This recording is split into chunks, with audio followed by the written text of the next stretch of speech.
For nearly 2,000 years, one book has haunted the human imagination like no other. The Book of Revelation, also known as the Apocalypse, stands as the Bible's final chapter and perhaps its most mysterious, filled with bizarre visions of seven-headed beasts, fallen stars, rivers turning to blood, and the ultimate battle between good and evil.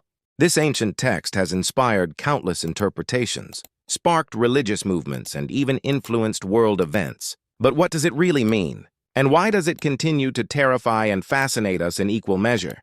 The origins of Revelation. To understand the apocalypse, we must first journey back to its creation. Scholars generally agree that the book of Revelation was written around 95 AD by a man named John, who was exiled on the Greek island of Patmos. This wasn't the Apostle John who walked with Jesus, but rather John of Patmos, a Christian prophet who received what he described as divine visions. The context matters enormously. Early Christians were living under Roman persecution. Emperor Domitian demanded to be worshipped as a god, and those who refused faced imprisonment, torture, or death. In this atmosphere of terror and oppression, John received his visions and wrote them down in a literary style called apocalyptic literature, a genre that used vivid, symbolic imagery to convey messages about the end times and God's ultimate victory. The word apocalypse itself comes from the Greek apokalypsis, which simply means unveiling or revelation. It was meant to reveal hidden truths about the cosmic battle between good and evil, and to give hope to suffering Christians that their persecution would not last forever. The structure of terror. The book of Revelation follows a complex, almost dreamlike structure that has puzzled readers for centuries. It begins with letters to 7 churches in Asia Minor, offering both praise and criticism. But then John's vision truly begins, and things get strange fast. He describes seeing heaven opened and a throne surrounded by 24 elders and 4 living creatures. In God's right hand is a scroll sealed with 7 seals, and no one is worthy to open it except the Lion of the tribe of Judah, who appears as a lamb that has been slaughtered. This paradoxical image, a lion that is also a lamb, sets the tone for the symbolic complexity to come.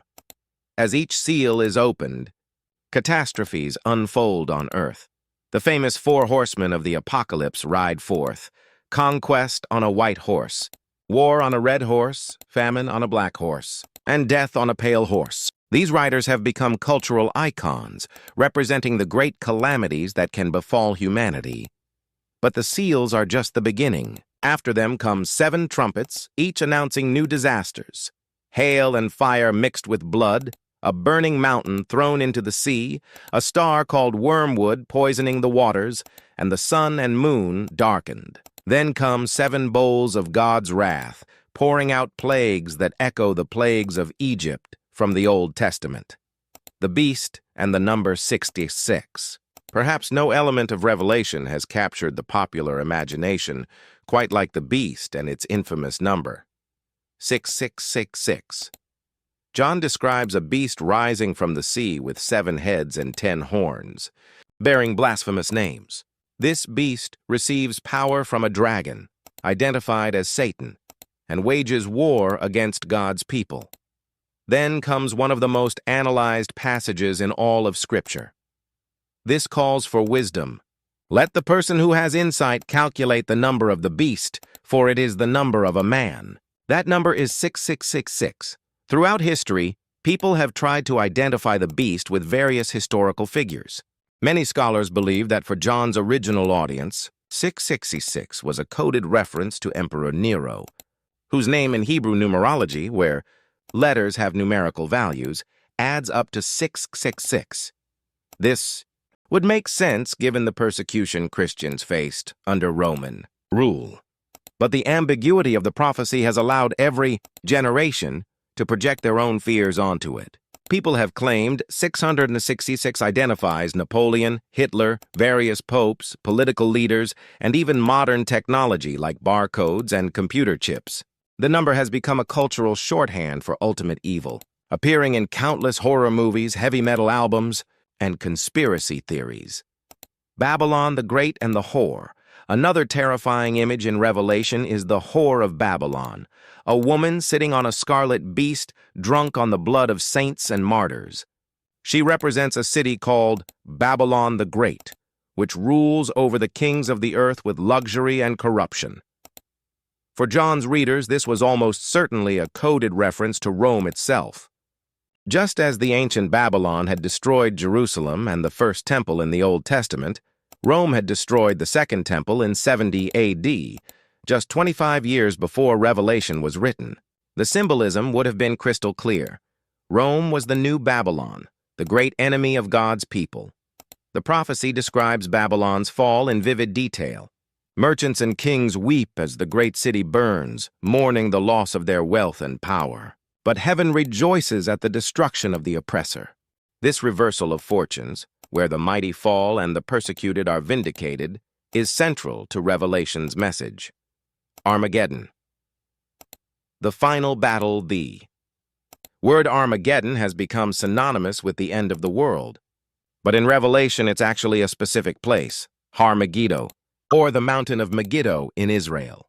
This is where John envisions the final battle between the forces of good and evil taking place. The armies of the world, deceived by demons, gather for this ultimate confrontation. But it's not much of a battle. Christ appears on a white horse with eyes like blazing fire and a robe dipped in blood. His name is the Word of God, and he leads the armies of heaven. With just the sword coming from his mouth, representing his word, he defeats the beast, the false prophet, and all their armies. Satan himself is bound for 1,000 years, thrown into the abyss. This millennium, the 1,000-year reign of Christ and his saints, has spawned its own theological interpretations. Some Christians believe this is literal, premillennialism. Some think Christ is reigning spiritually now through the church, amillennialism. And others believe the world will gradually improve until Christ returns, postmillennialism. After the 1,000 years, Satan is briefly released for one final rebellion, but is quickly defeated and thrown into the lake of fire, along with death and Hades themselves.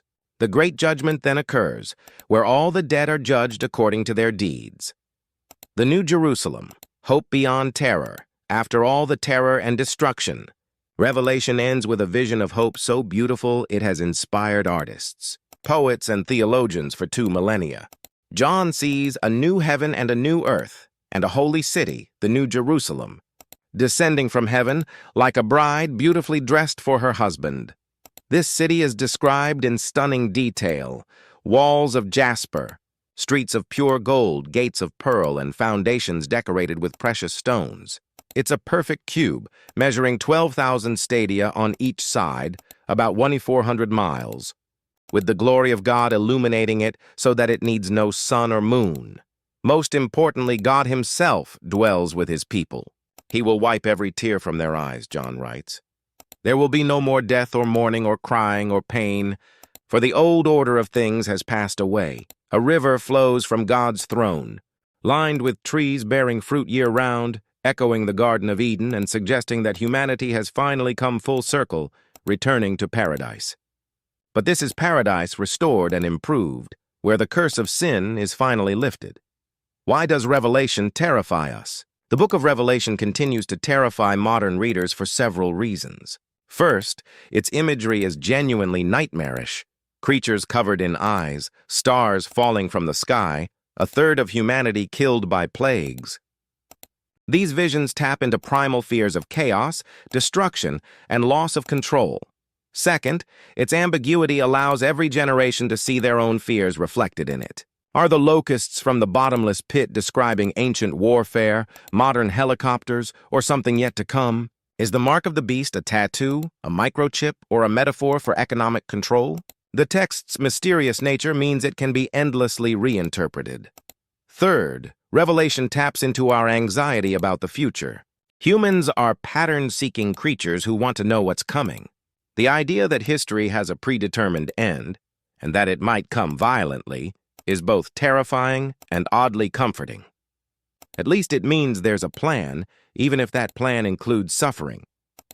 Finally, Revelation forces us to confront ultimate questions about good, evil, justice, and judgment. The book suggests that our choices matter eternally, that there will be a cosmic reckoning. For those who believe in it literally, this adds existential weight to daily decisions, modern interpretations, and controversies. Today, Christians interpret Revelation in wildly different ways. Preterists believe most or all of the prophecy was fulfilled in the 1st century, with the fall of Jerusalem and the end of the Roman persecution. Historicists see Revelation as a symbolic roadmap of church history from the 1st century to the present. Futurists believe most of the prophecy is still to come, describing events at the end of history. And idealists view it as timeless symbolism about the ongoing struggle between good and evil. These different approaches have spawned countless books, documentaries, and debates. The Left Behind book series sold over 65 million copies by presenting a futurist interpretation involving the rapture, tribulation, and second coming. Meanwhile, biblical scholars often caution against overly literal readings, emphasizing the symbolic nature of apocalyptic literature. Revelation has also influenced culture far beyond religious circles. Films like The Omen and Rosemary's Baby draw on its imagery. Heavy metal bands use its symbolism for shock value. Artists from Albrecht Dürer to William Blake have created stunning visual interpretations. The book's influence on Western civilization is hard to overstate. The message behind the terror, despite its terrifying imagery, many scholars argue that Revelation's core message is actually one of hope and resistance. For John's original audience, persecuted Christians facing torture and death, the book was a message that their suffering had meaning, that evil would not triumph forever, and that God would ultimately set things right.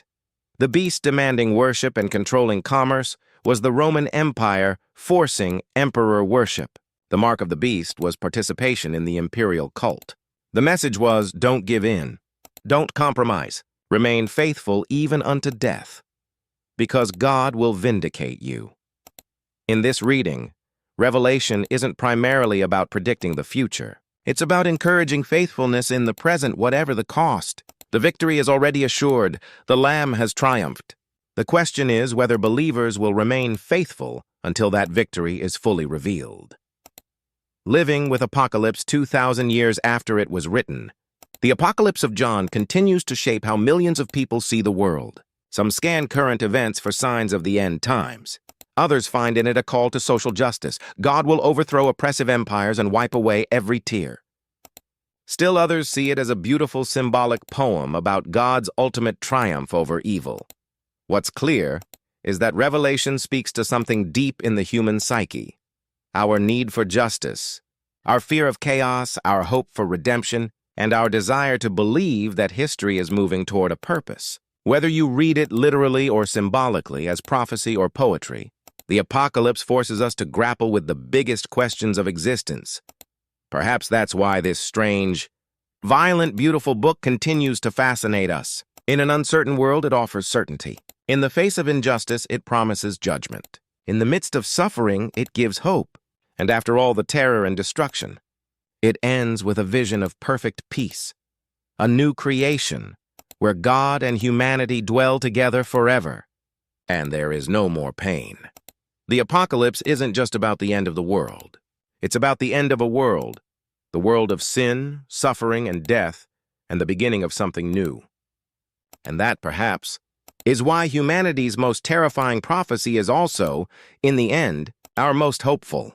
If you found this exploration of biblical prophecy fascinating, please follow our channel for more deep dives into history, religion, and mysteries that have shaped human civilization. Don't forget to like this post and share it with anyone who loves unraveling ancient mysteries. Your support helps us continue bringing you quality content about the stories, texts, and ideas that continue to influence our world today.